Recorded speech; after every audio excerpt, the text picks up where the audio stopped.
All right, so we've made our way back up to the grade here, leaving behind the turning Y.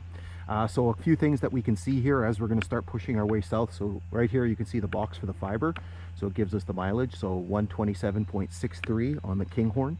And so again, the mileage was different for the original entities. So for the Canadian Northern Railway Nipigon subdivision, and for the Canadian National Railways Dorion subdivision, you have to subtract 49.7 miles because they started in Jellicoe, not Longlac, and so the mileage becomes 77.93. All right, so let's start making our way to the south here. So lots of things to see as we push along here. So the first one is you can actually see it's kind of a bit bigger telegraph pole. I don't know what you call it. There's a platform up on there, and then there's multiple cross beams up on the top. There's still some insulators that are up there, and so I'm guessing this was kind of indicative of places like this where you have a station, and obviously you have a lot more kind of lines that are kind of converging, and there's a lot more stuff going on. Again, as the midway point on this line, Nipigon was a pretty important place. You can kind of see the width of the yard here. So there was a fairly substantial siding, and then I'm assuming that there may have been some additional tracks as well.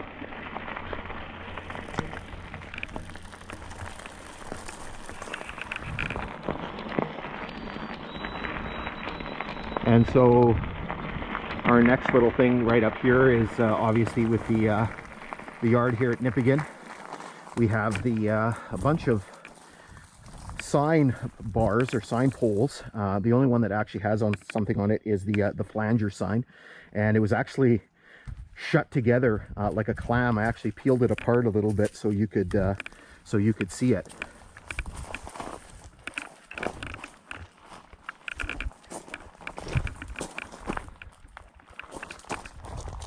And I didn't even see this. There was a length of rail here. This looks like a small rail.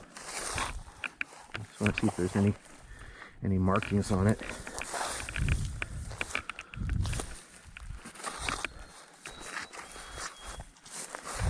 I don't see anything. Yeah, well, maybe. Algoma.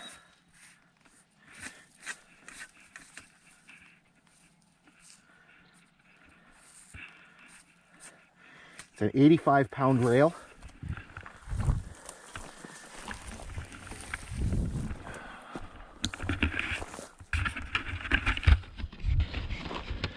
See if you guys can see this. Might be hard to see. Algoma, 85 pounds, so it's an old one. So we have a date. 1928, so 85-pound rail. So this would have been an older style rail because a lot of the other ones we see were 100-pound rail. Okay, so we'll jump back on the bike and then we'll continue pushing to the south, and next couple things is we'll see the bottom end of the Y, and then there's a spur up here as well. Okay, so we're pushing south here, and pretty soon we're going to come up to the bottom of the Y, or sorry, the other leg of the Y, I should say, which is just right in here. So we're going to pull over here and take a look at if we can see it.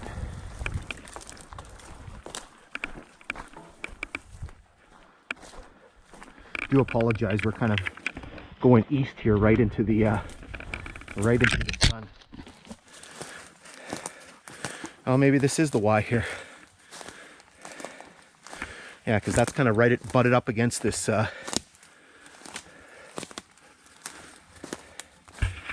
butted up against the cut there.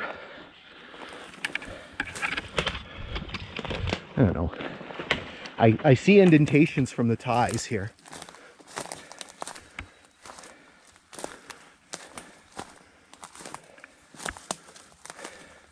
And I do see ties sitting on here.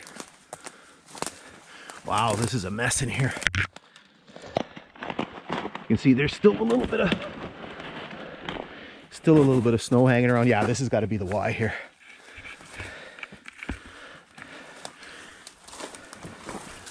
Try to jump around here.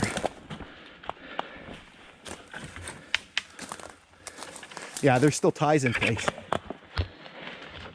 Look at that, there's still ties. And then there's all kinds of tie plates here. 1949. There's some of these smaller ones. Do these smaller ones have a date on them? Nope. There's bolts. Yeah, you can see it. This is there's a chainsaw here. Somebody Nipigon lose their chainsaw?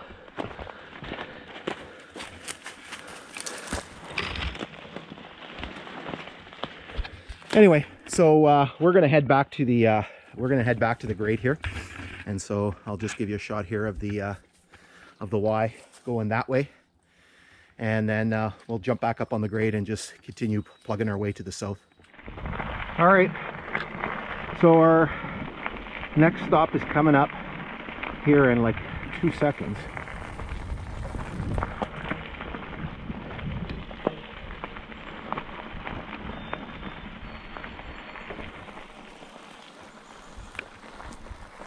And so here it is right here. You can actually see some rails in through the brush there. And so basically this is the start of the spur that ran to the sawmill here in Nipigon. So what we're going to do is we're going to jump in the brush there and go explore and see how far it takes us.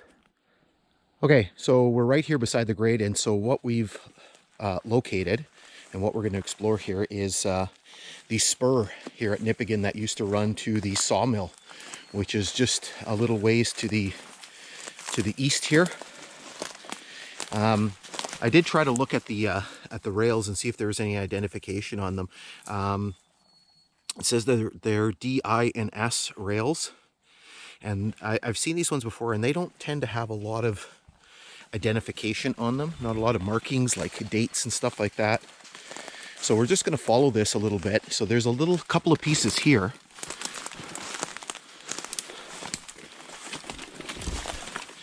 And then there's a break. And then it resumes again up here.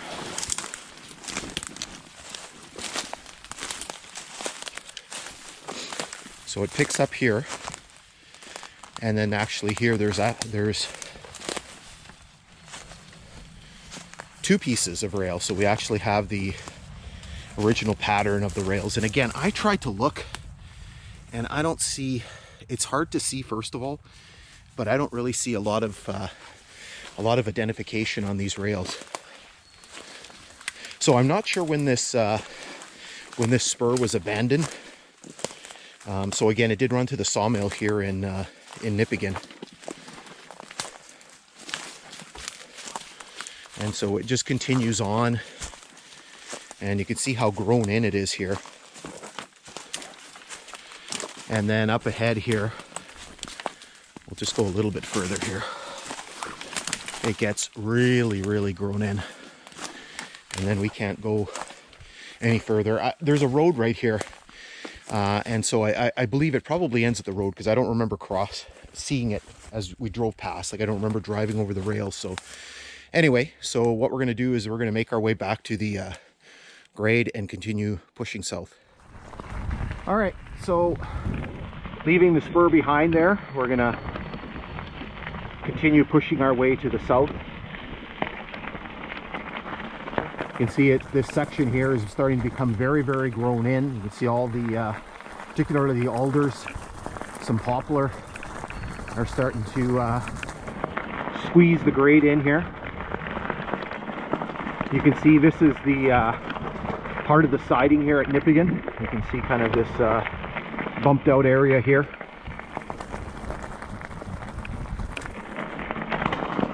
I don't know what the I don't know what the glare situation is like. I'm going to try to keep my head kind of turned a little bit to the right here. And so here you can actually see where the ties were, like literally.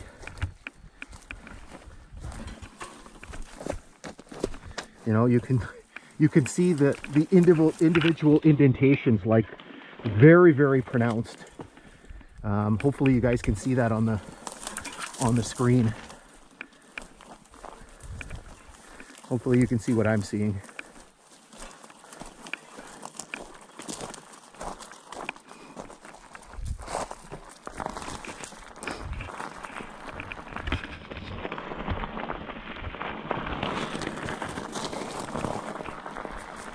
And this siding continues here for a ways.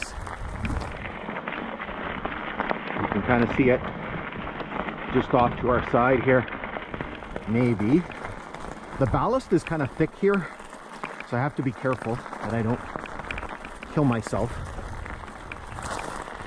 But you can see, you guys, I don't know if you can see that. It's, yeah, it is not easy to ride over. I almost did a header there.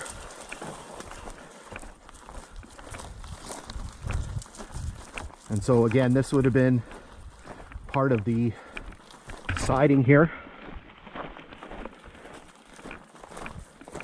We'll get back up on the grade so we can ride.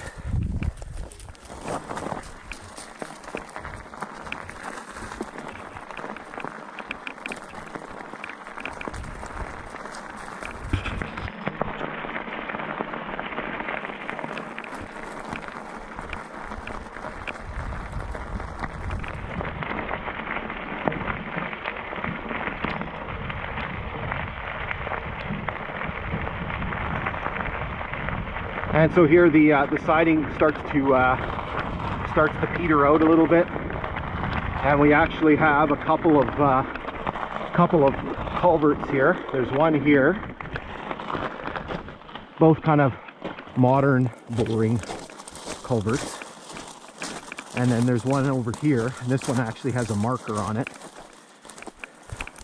so you can see the mileage there. I'm pretty sure that, oh brother, I have to go up to it now because I can't see it.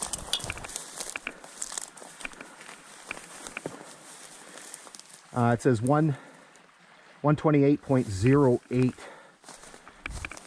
So again, that is the mileage on the Kinghorn, and so for the original lines, it would have been 78.38. Okay, so we're going to hop back up on the bike here and just continue pushing our way southwards.